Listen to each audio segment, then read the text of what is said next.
Hi guys, good afternoon. So galing akong bahay sa baba. So nagdala ko ng alambre dito para dito gagawa ng ayan meron kaming green na net para dun sa mga kambing namin. Yun ang kubo namin. Din yan guys, so yung mga green na yan is maisan yan. So hanggang dun sa kabila is may maisan kami dun. So ayan yung green din sa baba na yan, yung mga meron kaming konting upland na rice variety na tinanim dito. Tapos guys, meron kami dito avocado. Marami siyang bunga, ayun nga. So pag may time i-harvest natin yan. Tapos meron kaming niyog dito, ayun meron niyog dito. So may bougainvillea din dito ang tanim. And then guys, yung source ng water namin dito, meron kaming puso or yung poso. Yan yung source ng water namin. Yan which is yan nandun. So baba meron kami dyan yung kinukuha na namin ng tubig. And then meron kaming maliit na ayan kabachingching na tuta. Then marami kami dito mga gansa. Ayun ang gansa namin, 3 yung mga manokan dito. Tapos may mga itik din dito sa kabibi guys. So ayun. So yung kubo namin, eto yun. May kubo kami dito. May kubo kami dito. Actually, kubo namin eto. Yun yung kubo namin. Pero guys, yung naiwan nung bagyong Yolanda na kubo namin is eto yung na bakas ni Yolanda pa yan. Yung ayan, yung sa taas na yan. Ayan Ito kasi bagong gawa na to. Siguro mga 1 year pa lang siyang napatayo itong kubo namin. Ayun, paligid ng kubo namin meron kami itong avocado, meron kaming mangga, meron kaming suka, tapos meron kaming dalandan guys, 2 punong dalandan. Meron din kaming puno ng guyabano dito sa gilid. So ayun. So may mga santol din dito. Yan, may mga tanim din kami dito sa bukid. So ayan guys. Lagay ko lang dito yung alambre namin. Dito yung na bed. So ito yung mga manok. Pato. Or yung itik. And then yung mga manok. Ayan So ayun yung mga pwedeng kakatay ng mga manok. Ayan Marami. So for the meantime, papalakihin pa natin para mas maraming karne yung mga makain natin sa mga kakataying Ay itong mother ng ng aso namin. Yan. So punta ako dito sa likod. Guys, medyo lang. Yan. Ito yung bakas na Yolanda talaga na kubo namin. Tumagilid siya kasi sobrang lakas noon ng bagyong Yolanda. Yun na nga. Kasi ito guys yung kambing namin. Yung kambing. Me! Yung kambing ayun So ayun. Kasi maambon, ginawa namin yung kambing hindi siya tinali para makapaglakad-lakad, makapagkain ng mga damo-damo yan. Ayun So may safe place na din sila dito. Yan. So yan. Ito guys, yung maisan namin pala. Ito maisan namin to. Ito maisan. Ayan guys, yung sa kabila na yan. Maisan pa namin yan. Ayan pa guys, maisan. Tapos ayan guys, sa amin pa yan. So ayun, ang lawak ng mais namin, pero hindi naman sa amin yung yung lupa. Nakikirent lang tayo ng lupa para meron tayong pagtamnan ng mga mais. So guys, babay muna, punta akong sa kabila. So magche-check ako ng namin guys, tawag dito, baka. So pupunta akong baka namin. May baka kami guys. Tapos dadan ako dito sa gitna ng maisan na to. Yan. So guys, matatangkad na yung mais namin. So malapit na siyang mamunga. Yan. So nasa gitna ko ng maisan. So yun guys. Nakita mo yung mga bundok na yan. Ayan. Ito na yung mais. Ayun guys, so sa taas na yun, amin pa yan, yung maisa na yan. 'Di ba? So ang lawak ng maisa namin. Pero yun nga, isa amin yung lupa. Nakikirent lang kami. Yan. Diba?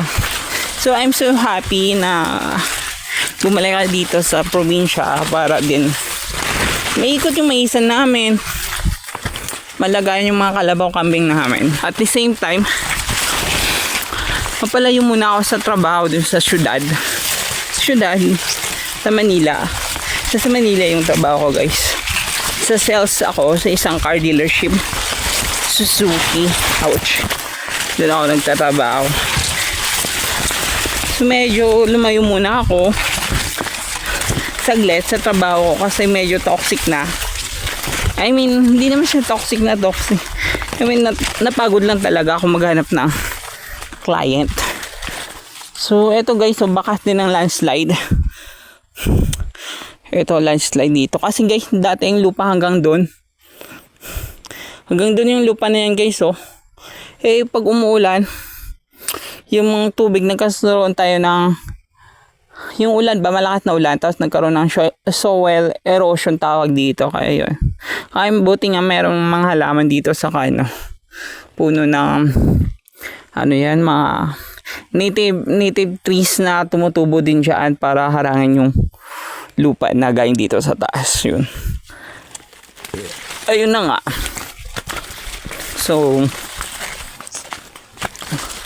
kailangan lang talaga natin maghanap buhay din ng todo dito sa probinsya. Kasi usually guys, yung hanap buhay dito sa probinsya, aside from nagmamais guys,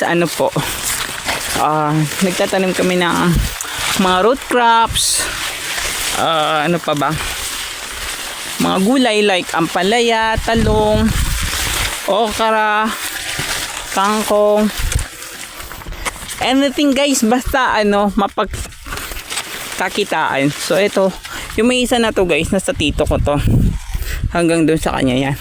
Pero ito, saka yun, ito nasa amin po. Yan na yun sa iba na yan. Sa iba na yung mga tao na may mag-aari ng ano na yan, ng maisan. So anyway, pagkita ko pa sa inyo yung iba naming maisan ito sa kabilang side. Yun nga, sabi ko guys, sa likod na to, sa amin din to, sa amin din to, sa amin din yan, hanggang dun sa kabila guys. Yun nga. So baba ako, dadaan ako dito sa gitna na yun, kasi pupuntahin kong baka namin. Yan. So usually ito guys, sa part na to may tanim na kalabasa. Kalabasa ito ay saka kamote. May tanim na kamote dito guys. So, saka kalabasa. May combination dito yung kamote saka yung kalabasa. Pero sabi ng nakaraan, nag-message sila na meron silang tanim na kamoting kahoy. I don't know kung saan nila tinanim yun. Ay, eto guys, may tanim palang kamoting kahoy ito. Ito pala, akala ko doon sa kabila. Ito, tumutubo pala, bago pala yan. Kamoting kahoy yan. So, yung part na to, hanggang baba doon, hanggang dito is kamoting kahoy. Tapos doon sa taas, kalabasa, saka kamote. So, yun. Tapos minsan guys, pag may time talaga, nagtatanim din kami ng mani. Yun. Maganda din magtanim dito ng mga root crops. So eto, punta na ako sa baba.